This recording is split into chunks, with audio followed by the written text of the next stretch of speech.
Vamos ler aqui, parágrafo 85.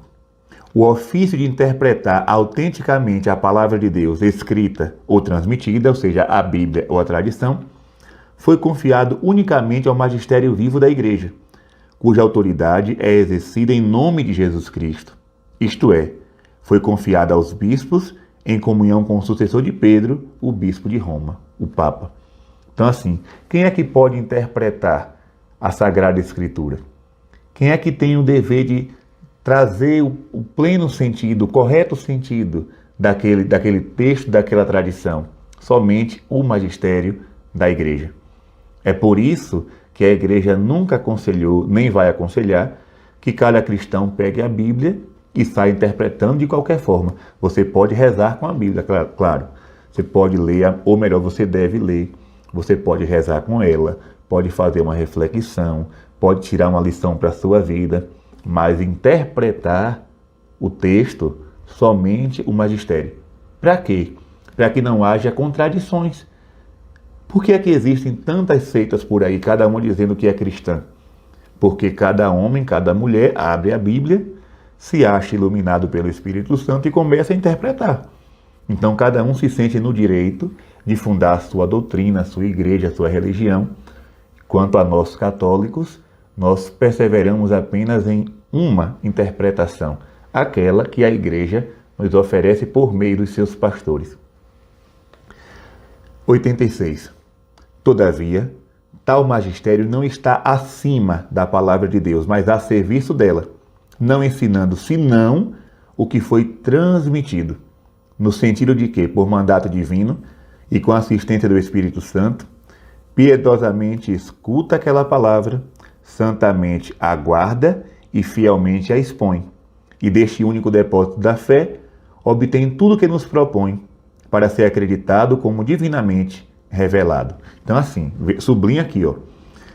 Quem é que ensina para nós o texto da Sagrada Escritura? O magistério. Porém, parágrafo 86, tal magistério não está acima da palavra de Deus. Ou seja, o Papa e os bispos em comunhão com ele, juntamente com os sacerdotes, dos diáconos, eles só podem ensinar aquilo que a palavra de Deus afirma. O magistério não pode dizer assim, não, agora nós vamos decidir uma coisa diferente do que está escrito na palavra de Deus, diferente daquilo que Jesus ensinou. Não, não. A igreja nunca estará acima da Sagrada Escritura. Mas qual é a missão do magistério? Olha aqui, 3 coisas. Piedosamente escuta, santamente aguarda e fielmente a expõe.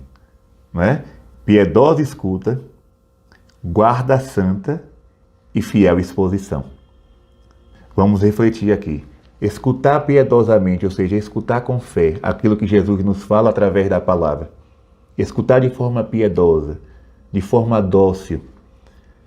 Santamente aguarda, ou seja, vive aquela palavra, conserva aquela palavra de forma santa e fielmente a expõe, ou seja, sem subterfúgios, sem bifurcações, não, mas expor de modo fiel aquilo que nosso Senhor Jesus Cristo nos ensinou. Piedosa escuta, santa guarda e fiel exposição da palavra de Deus. Vamos aqui ler agora a respeito dos dogmas da fé. Parágrafo 89.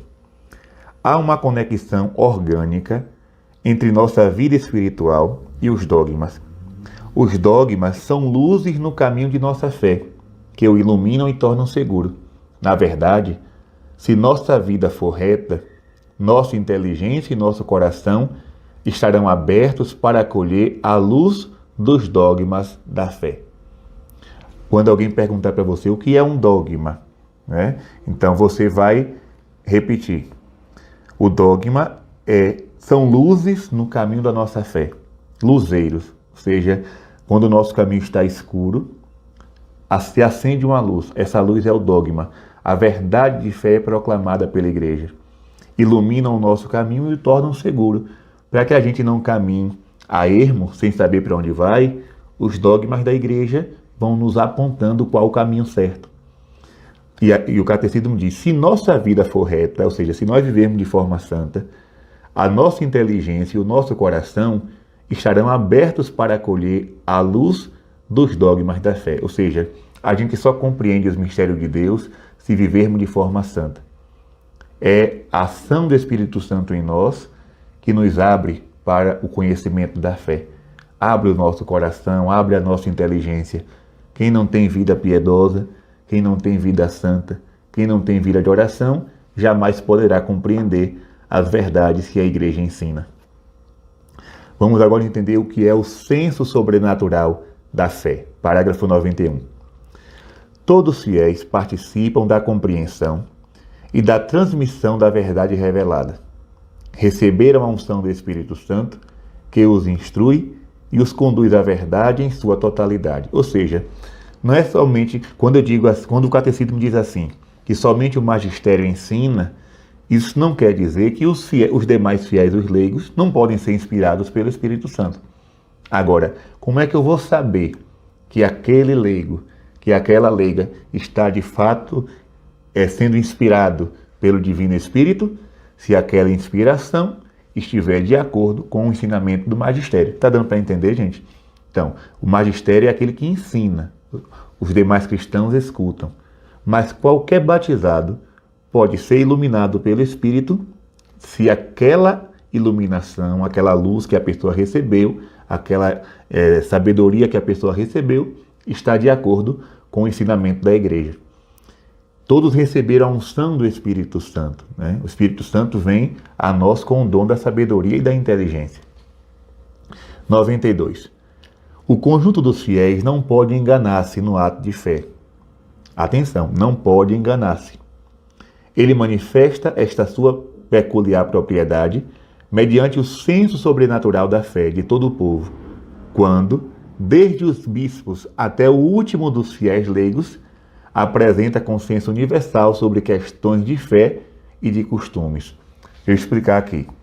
Por exemplo, quando a igreja vai proclamar um dogma, antes a igreja consulta o mundo inteiro.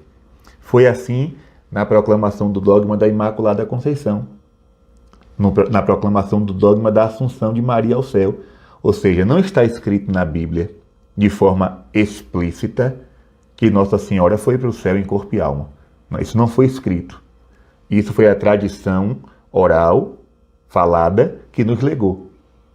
Então, como é que a igreja afirma isso? Ela manda uma consulta para os bispos do mundo inteiro.